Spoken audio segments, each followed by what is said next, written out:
सहाबा की मोहब्बत साडा ईमान है। उस वीडियो दे विच मैं ऐलान किया है, अगर कोई भी सहाबा की तोहीन करे साडे कोल एक लम्हे वास्ते बर्दाश्त नहीं होता। खुदा की इज्जत की कसम है, सहाबा की मोहब्बत साडा ईमान जे।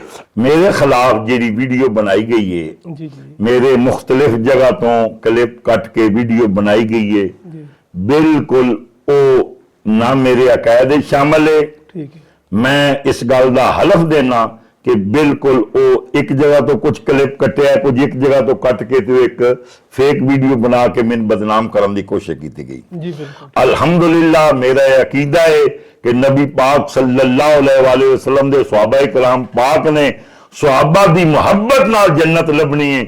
सहाबा का बुगज रखने वाला जहन्नमी है और सहाबा का बुगज रखना आले दे दिल विच ईमान नहीं होता। ये मेरे अकायदे शामिल है।